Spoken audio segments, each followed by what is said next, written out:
अमरावती जिल्ह्याच्या धामणगाव रेल्वेत वाळू माफियांनी अक्षरशः नियंत्रणहीन वाहतूक सुरू केली आहे, असा गंभीर आरोप माजी आमदार वीरेंद्र जगताप यांनी केला। त्यांच्यासह पत्रकार परिषदेत त्यांनी सांगितले की दररोज तब्बल 100 ट्रक बेकायदेशीर वाळू वाहतूक करत असून शासनाचा सुमारे 50 लाख रुपयांचा महसूल बुडत आहे।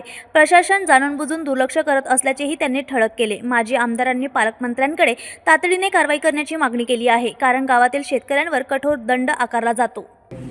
धामणगाव रेल्वे तालुक्यामधल्या बोरगाव निस्ताने आणि गोकुळसरा घाटाचा शासकीय हद्दपार झाल्यानंतर शासकीय नियमाप्रमाणे अटी शर्तीप्रमाणे घाट मालक रेतीचा उपसा न करता सगळे यांत्रिक पद्धतीनं सक्शन पंप, बोटी, तराफे आणि रॉयल्टी पासेस न देता त्याची अवैध वाहतूक रात्री संध्याकाळी 7 नंतर ते सकाळी 5 वाजेपर्यंत सुरू असते।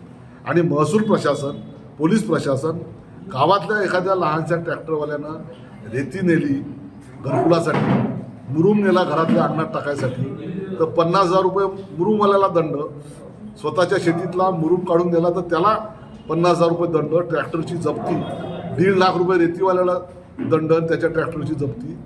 हे होत असताना रोजचे 100 ते 150 ट्रक अवैधरित्या रेतीचे पोलिसांच्या नाकासमोर टिचून जात असताना महसूल प्रशासनाला वारंवार कळवून कलेक्टर, कमिशनर, SP, तहसीलदार, SDO यांना जिओ टॅगिंग करून त्याच्या व्हिडिओग्राफी पाठवून सुद्धा कारवाई होत नाही।